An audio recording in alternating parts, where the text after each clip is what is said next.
Well, good afternoon, private practice success community. Good here. I hope you are having an amazing 1st of May and are enjoying your public holiday.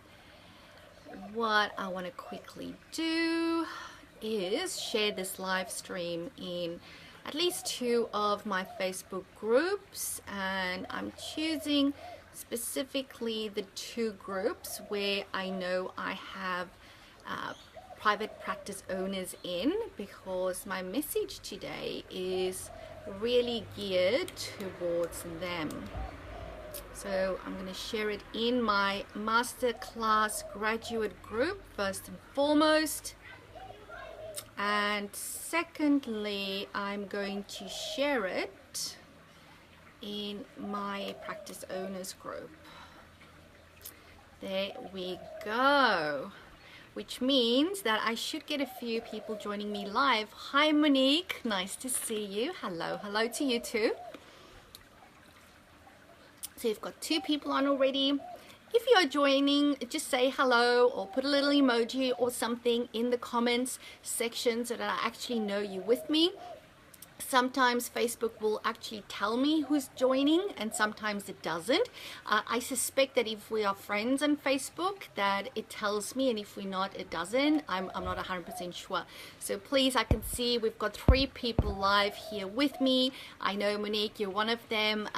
If the others just want to say hi, that would be awesome. Alrighty, so the title for today's live vlog, which by the way is vlog number 37 of my 90-day challenge. Hi Jenny. Jenny says hi. Thank you, Jenny. Now I know you're with me as well. Fabulous.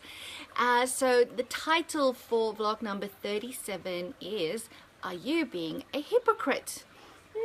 Hi Anna, thanks for joining me. Good to see you on here as well. We've got 5 people live. That's awesome. So it's a bit of a triggering title that I put on today's live stream title. Hi Anna. Anna says hi everyone. And I guess for me personally, being called a hypocrite is really one of my buttons. Okay, I've got 2 buttons. The first and the strongest one that gets triggered the easiest is my incompetence button. If somebody is incompetent, nothing frustrates me like that.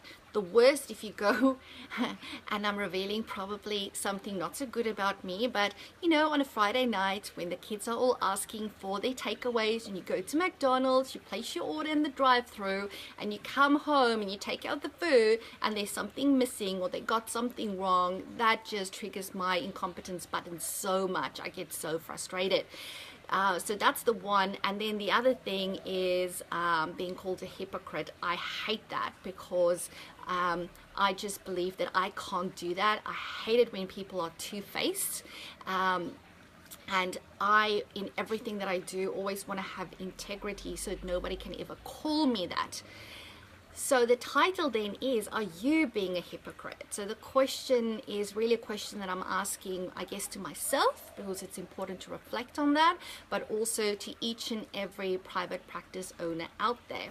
And I'm going to link this a bit to yesterday's vlog. So if you haven't listened to yesterday's vlog, go onto the page and have a listen to it. And yesterday we really talked about the title was I've got some bad news, and the bad news was that there's always going to be challenges in private practice.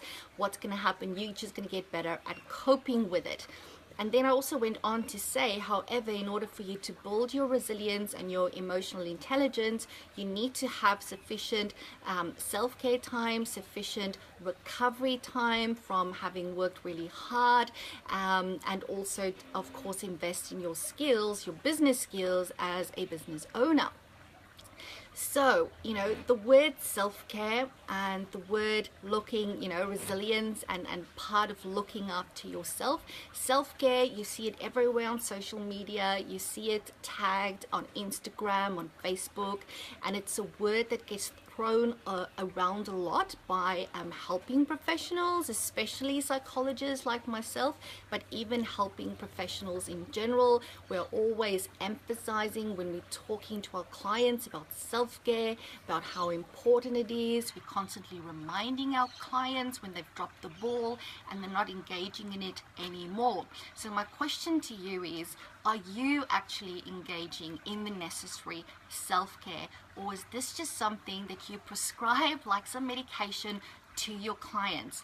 You know, sometimes we know up here in our heads and even in our hearts that something is the right thing to do, but somehow, whether it is because of competing priorities or differing values, we don't take that action that is so important to do. So if you are telling your clients to engage in self-care and you're not doing it, unfortunately you are being a hypocrite. Okay, so sit with that for a minute maybe, and just be honest with yourself. You know, maybe you're really good at self-care and you take that time out, but you know, if you are a private practice owner that is currently working at building and expanding a private practice, and you also happen to be a parent, whether that be a mom or a dad, and you've got kids, you're really going to have to work hard to convince me that you're engaging in sufficient self-care. You know, it's really, really challenging, but it's so important to do. Now, when I talk self-care for me as a practice owner and for you as well, I'm not talking about stuff that's going to take you hours and hours to do, okay?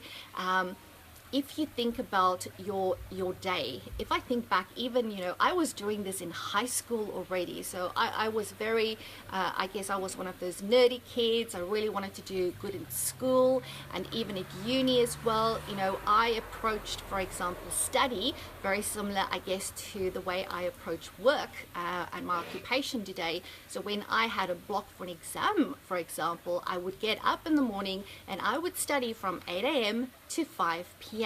It was like a work day, and I did this like in high school.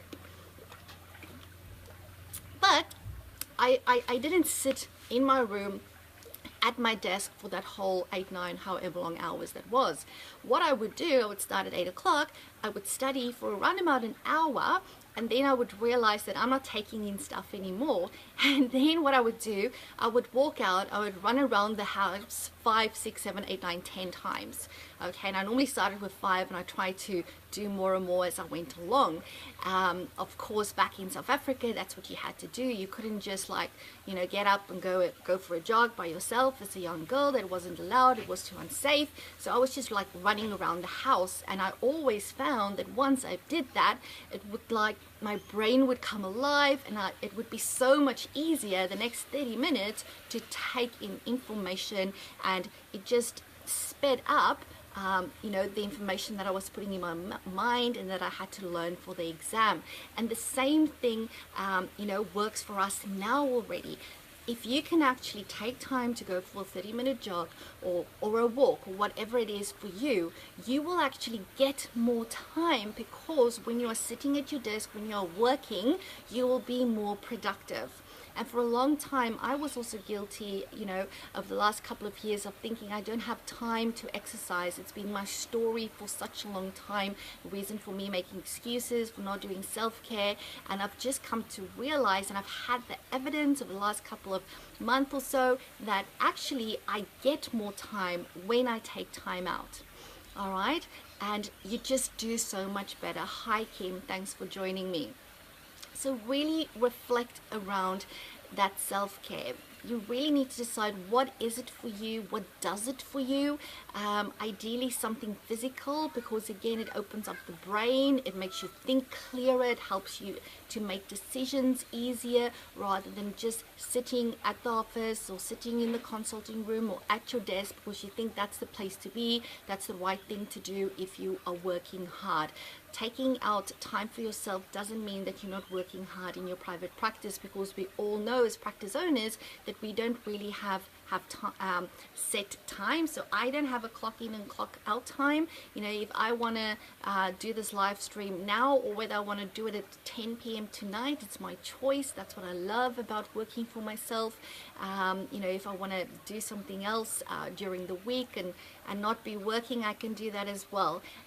So it's really about setting, you know, your own rules around it, I guess, your own boundaries around what works for you, not going with what society tells you, but making sure that you get the time out that you need, because it gives you more time. I can't overemphasize that enough. Actually taking the time to have self-care, that could be 20-30 minutes, it's going to help you be more productive in your private practice. So I'm really excited to share that with you guys. Just want to see if there's any comments here. No, there's not.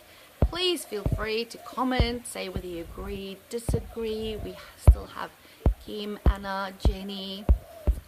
I really want these live stream to be a bit more interactive rather than just me sitting here, you know, talking to you guys. I don't want it to be like a lecture or me preaching, as my kids always tell me I do. So by all means, have a discussion with me and engage, or if you're only watching this on the recording, you know, leave a comment, leave a question. I will always come back to it and I will answer those for you. Fabulous. It's telling me low battery. That's okay. We're almost finished.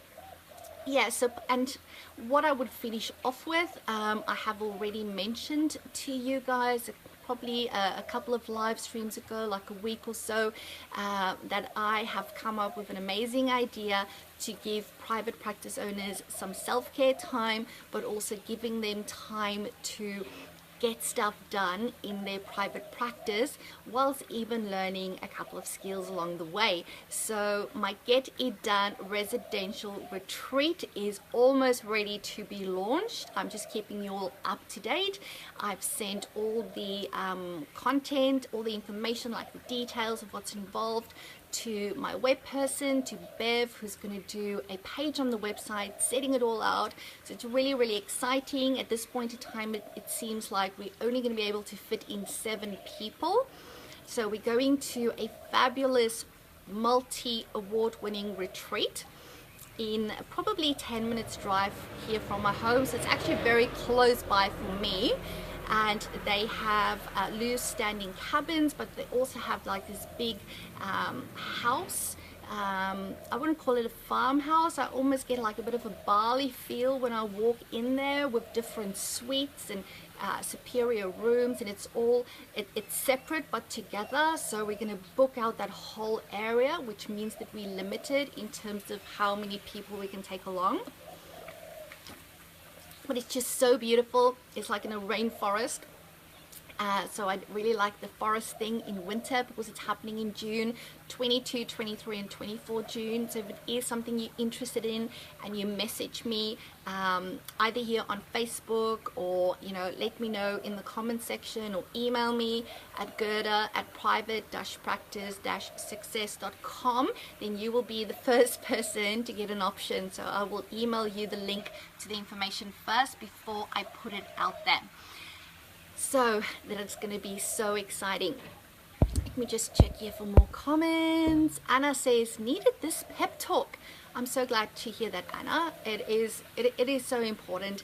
And it's like, we know it. We tell our clients every day to do it. Yet when it comes to us, we're not implementing a basic thing that can make such a difference in terms of how we cope with life, whether that be our business, our kids, just our own, you know, relationship, our intimate relationships, and just that relationship with ourselves when we have those internal dialogues in terms of, you know, what do I need to do right now? And you really want self-care to just become a part of your routine, in terms of that's just what I do in the morning at this time. I go for my run, or this is what I do in the evening after the kids have had dinner. I, you know, do my 20 sit-ups or whatever, which I can't do, by the way. It's whatever works for you to get that time out. All right, so I hope that was helpful.